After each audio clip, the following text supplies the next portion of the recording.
ඒ 2019 වෙනි ප්‍රශ්නේ. මේක කලින් කටපාඩමින් හදපු අයත් ඇති. දැන් ඕක ආයෙ එන්නේ නැහැ කියලා මමත් දන්නවා. ඔයත් දන්නවා. නමුත් මම මේ කියන කරුණු ටික ඔයාලට කියලා දෙන්න. ඔයා මේ වගේ දේවල් වරද්දන්න එපා කියලා. හරි. පුතාලා මෙහෙම කියනවා. මේ වගේ ගානක විස්තරයක් දුන්නාම ඒක වචනෙන් ලියන්න ඉගෙන ගන්න ඕනේ කට්ටිය. ඒක තමයි පළවෙනි දේ. මොන ගාන දුන්නත් මේ වගේ ආශ්‍රිතව ගානක් ලොවෙත් දෙනවමයි.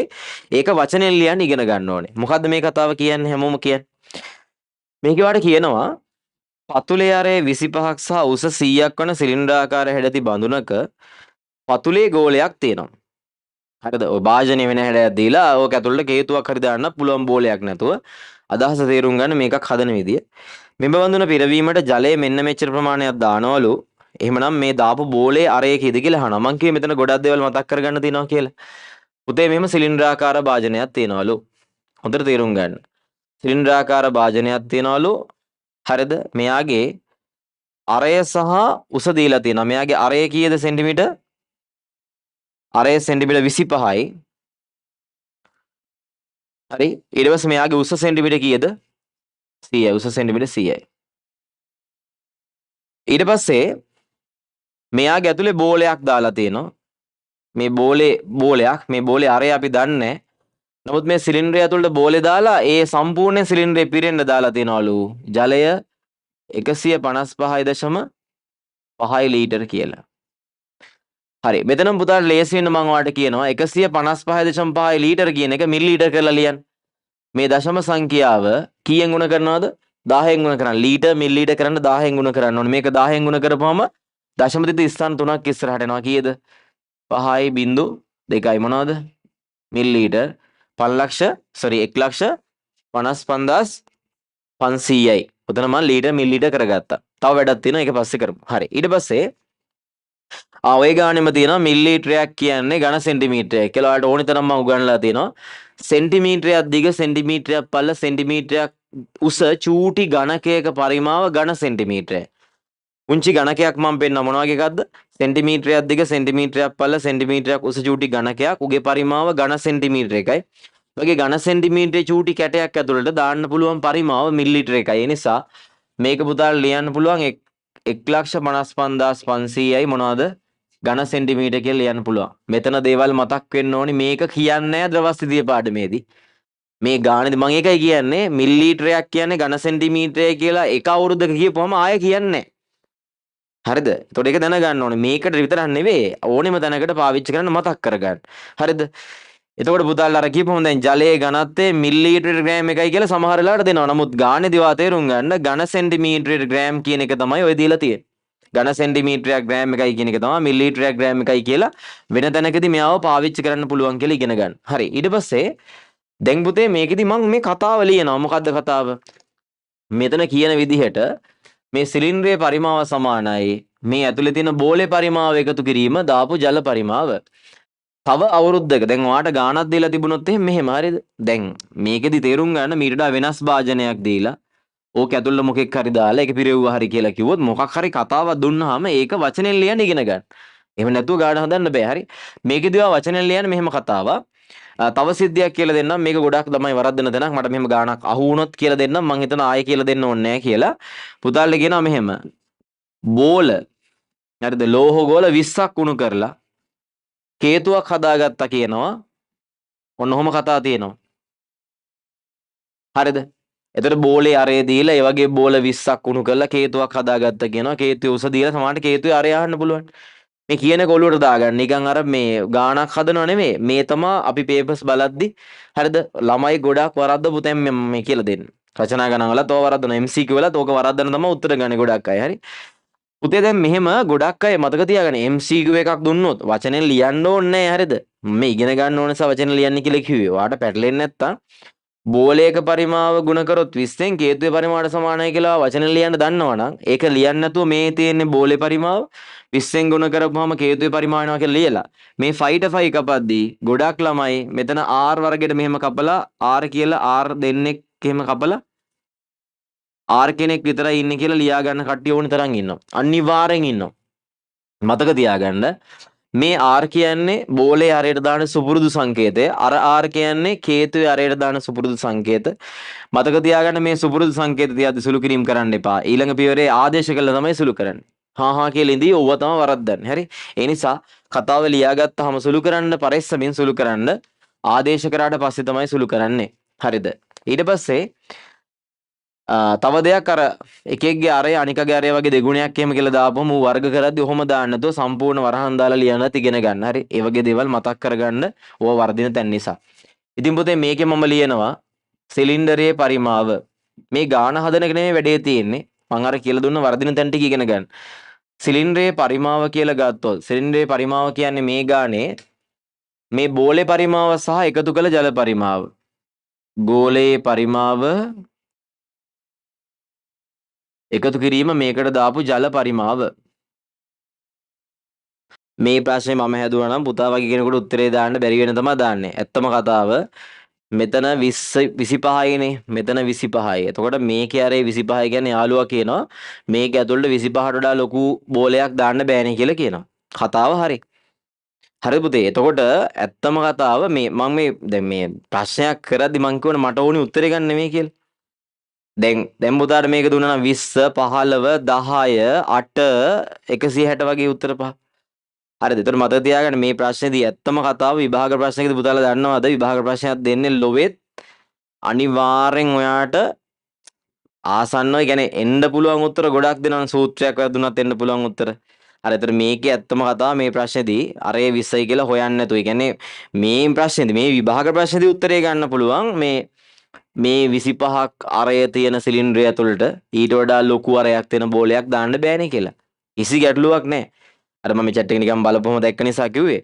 හරිද? මතක තියාගන්න මේ ජින්නකයේ සූත්‍රය පොඩක් කියලා දෙන්න කියනවා. රචනා ප්‍රශ්න වලට අදාළව අනිවාර්යෙන් එහෙම ගානක් හදලා කියලා දෙනවා. ඒක කරන්නේ බ්‍රහස්පතින්දා හෝ බදාද. බර්නුලි කියලා දෙනවා.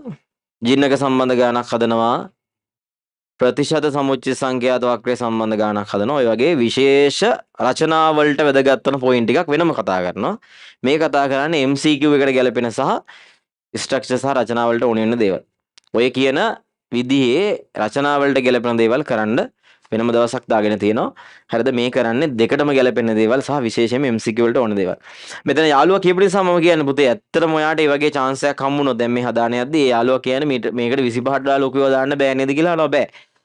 නමුත් මම මෙතනදී ඒක බැලුවේවත් නැතුව මම මොකද කරේ මම අර ඔයාලට කරුණු ටිකක් මේ කියලා දුන්නේ මම මේ ගානේ උත්තරේ හදන එක නෙමෙයි මට ඕනි ලීටර් මිලිලීටර් කරන එක කියලා දෙන්න ඕන උනා මිලිලීටර් ඝන සෙන්ටිමීටර් කරන එක කියලා දෙන්න උනා දැන් මට ඕකේ ඔයාට උත්තරේ යොතන සාකච්ඡා කරilla නැහැනේ ඔයාට පුළුවන් හොඳම ක්‍රමේ පාවිච්චි කරලා ඔළුව පාවිච්චි කරලා උත්තරේ ගන්න එච්චරයි හරිද මේක මං මුලින්ම ඔය උත්තරේ කිව්වනම් ඕක අහන් ඉන්නේ නැහැ පන්තියේ ළමයි දන්නයි සමහර ගණන් ක්‍රම පහකට විතර කියලා දීලා මං එකපාරම මේක මෙහෙමනම් මෙහෙම ගන්නවා කියලා දෙනවා ඊට වඩා අමාරු ගණන් හරි ඒතර මේකෙදි හොඳයි ඒ අවධානයෙන් හිටපු කෙනා කිසිම අවුලක් නැහැ සමහර ළමයිනුත් එහෙම තේරුම් අරන් ඉන්න ඇති මම මේක කියලා දෙන්නේ බුදාට මං කියන්නේ 20ට වඩා අඩු උත්තර ගොඩාක් තිබ්බනම් ඕකේ අනිවාර්යෙන් හදලා ගන්න වෙනවනේ දැන් කියන්න එපා ඕක හදලා ගන්න ඕනේ නැණි කියලා ඔය වගේ ප්‍රශ්නයක් දිවිජයට ආයෙ දාන්න නැති වෙයි මොකද ඔය දාපු ගානේ ඒ කියන්නේ යා බලාපොරොත්තු වෙන දේ නෙවෙයි හරිද ඒ කියන්නේ හරි උත්තරය අරන් පුතේ ආශ්‍රිතව ගැලපෙන්නේ නැති උත්තර ටිකක් ඔය දාලා තියෙන්නේ ඇත්තම කතාව මෙතන දාලා තියෙන්නේ 20 දෙගුණේ 40 ඒකේ දෙගුණේ 80 වගේ අර ළමයෙකුට නිකන් දෙගුණ තුන්ගුණ වරදිලා උත්තරේ වරදී වගේ අදහසකින් තමයි ඔය දාලා තියෙන්නේ හරිද ඒ ගැන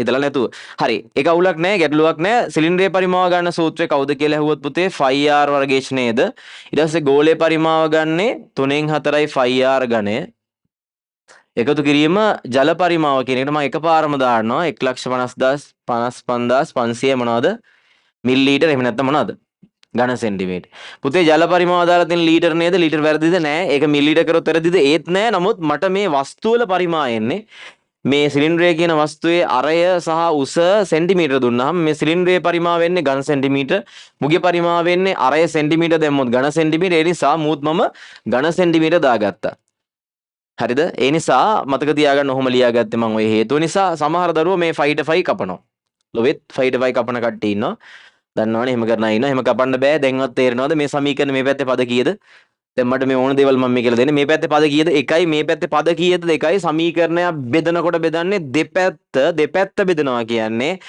මෙතන 5 වලින් බෙදනවා නම් මේක 5 වලින් බෙදනවා නම් මෙතනත් මුටත් 5 ඉන්න ඕනේ. ඕන් ඔය කියන දේවල් තේරෙනවද කියන්නකෝ මට ඔය chat එකේ ඕවා දාන්න මට හරියද? ඒ කියන්නේ මෙතනින් ගත්ත දේවල් හරියද? මේ ගාන නෙවෙයි බං හරියද? මේ ගාන වැඩක් නැහැ. මන් දැන් මේ ගාන කියලා දුන්නාට මට අර යාන්ත්‍රික ශක්තිය සංස්ථිතිය කියන පොයින්ට් එක මිස් වුණොත් එහෙම මේ දවස් තුනේදී කියලා දෙන්න. විභාගෙදී ගානක් ආවොත් මෙතනදී චාලක ශක්තිය සමානයි අනිත් තැන චාලක සහ විභව කියන ගානක් ආපුවම මුගේ එම්ට මේ දෙපැත්තෙම එම් තියෙන හින්දා කපලා දානවා කියන වගේව මතක් වෙන්න ඕනේ. හරි සමීකරණ එක මෙතන 5 තිබිලා මෙතන 5 තිබිලා මුටත් 5 තිබ්බොත් මේ දෙපැත්ත 5 වලින් බෙදනවා. දෙපැත්ත 5 වලින් බෙදනවා. කියන්නේ මෙහි එක පදයක් 5 වලින් බෙදනකොට මේ පැත්තේ දෙපැත්තේ මේ පැත්තේ පද දෙකම 5 වලින් බෙදන්න ඕනේ. පුතේ මෙහි එක පදයක් තිබිලා මෙහි පද පහක් තිබ්බොත් එහෙම දෙපැත්ත 5 වලින් බෙදන්න. මෙහි 5 වලින් බෙදිද්දී අරුන් 5 දෙනාටම 5 5 5 ඉන්න ඕනේ. නැත්තම් බෙදන්න බෑ. ඕවා තමයි ඔලුවට දාගන්න ඕනේ. මේ ගාන හැදිලා පැත්තක තියලා. හරි. දැන් සුළු කරන්න ඉගෙන ගමු. එහෙනම් මම ආදේශ කරනවා 5 වෙනුවට කීයද? 3 ආදේශ කරනවා. r වෙනුවට කීයද දාන්නේ? 25 වර්ගය දානවා. h වෙනුවට කීයද දාන්නේ? 100 දානවා. සමානයි 3න් 4යි. 5 වෙනුවට 3 දානවා. r තුන්වෙනි බලය දානවා. එකතු කිරීම කීයද පුතේ? 1,55,500යි. හරිද? මේ ගාන මට කලින් හදලා ඉවරෙච්ච කට්ටිය මම අර කියපු කරුණු ටික ගැන මොකද කියන්නේ කියලා දාන්න. මේ ගාන හැදිලා පැත්තක තියලා අර සුළු කිරීම ගැන කියලා දුන්නා. ඒ වගේ කරුණු ටිකක්. හරි. මෙතන 25 වර්ගය මෙතන 600 කීයද? 625යි 625 තුනක් ගුණ කරලා ටක් ගාලා මට උත්තරේ කියන්න. කීයද එන්නේ මෙතන? 1,87,500යිලු සමානයි 3න් 4යි සෝරි මෙතන පුතේ 5 ට 5 සෝරි මේ මෙතන 5 වෙනුවට 3 ආදේශ කරපුවාම 3ට 3 කැපෙනවා. එතකොට 4යි r තුන්වෙනි බලය සමානයි සෝරි එකතු කිරීම 1,55,500යි කියලානවා. පුතාලා මේක මේ පැත්තට ගේන්න 187,500 මුගෙන් අඩු කරනවා 1,55,500ක් සමානයි 4යි r තුන්වෙනි බලය කියලානවා. මේක අඩු කරපුවාම එන්නේ 32000යි. ඔව් 32000යි සමානයි 4යි r තුන්වෙනි බලය. හරිද? එතකොට මේ දෙපැත්ත 4ෙන් බෙදුවොත් හරිද? r තුන්වෙනි බලය සමානයි කීයද කියලා එනවා. කීයද? 8000යි කියලා එනවා. පුතේ මේවට කියන්නේ මේක ඇත්තටම මේම සුළු කිරීම බැරියයි ඉන්න පුළුවන්. මේවට කියන්නේ දර්ශක ක්‍රමයට ඉන සමීකරණ කියලා. දර්ශක ක්‍රමයට ඉන සමීකරණ මේ පැත්තේ පාදයේ දන්නේ දර්ශකයේ දන්නවා නම් පුතේ මේ පැත්තත් කාගේ හරි ගමන්නේ තුන්වෙනි බලය කියලා ලියන්න ඕනවා. දන්නවා. මේ 8000 හම්බෙන්නේ 20 තුන් පාරක් ගුණ කරපුවාම 20 තුන්වෙනි බලය තමයි 8000. 20 ගුණ කිරීම 20 ගුණ කිරීම 20 තමයි. දෙවරක් 2 4යි හතරක් 2 8යි බිංදු 3යි ඔහම තමයි එන්නේ. ඒ නිසා මෙතනින් එනවා r සමානයි කීයද? 20 කියලා. r සමාන 20 කියනවා. මේකේ උත්තරේ මේ දාපු බෝලේ අරේ 20යි. ඒක හරි මේ හදපු එකට අමතරව අර දෙපැත්ත සුළු කිරීම කරනකොට කියලා දුන්නා. ඔය වගේ දේවල් වරද්දන්න එපා කියලා. හරි මේ ගාන කිසිම දෙයක් හදන්න නැතුව මේ උත්තර දිහා බලලා යකෝ අරේ 25ක් වෙන සිලින්ඩරය ඇතුළට ඊට වඩා ලොකු ඒවා දාන්න බෑනේ කියලා තේරලා උත්තරේ ගත්තා නම් කිසි ගැටලුවක් නැහැ. නමුත් එහෙම මම උත්තරේ කියලා ෂේප් වුණා නම් මට මේ දරුවන්ට වර්ධින තැන් ටිකක් කියලා දෙන්න බැරි නිසා තමයි මම කියලා දුන්නේ. ගැටලුවක් නැහැ. උත්තරේ අර වගේ ගත්තට කමන්නේ නැහැ. හරිද? සමහර අය කනා ගහලා තින්නේ අර ඒ අවුලක් නැහැ. ඇත්තට මේ උත්තරේ ලේසිම ක්‍රමය තමයි මීට වඩා ලොකු බෝලයක් මේක ඇතුළට අරේ 25ට වඩා වැඩි බෝලයක් ඇත්තට මේක ඇතුළට දාන්න බෑනේ කියන කතාව හරි. හරිද? මේ එතකොට මේ සුළු කිරීම ටික කියලා දෙන්න ඕන නිසා තමයි කිව්වේ. හරිනේ?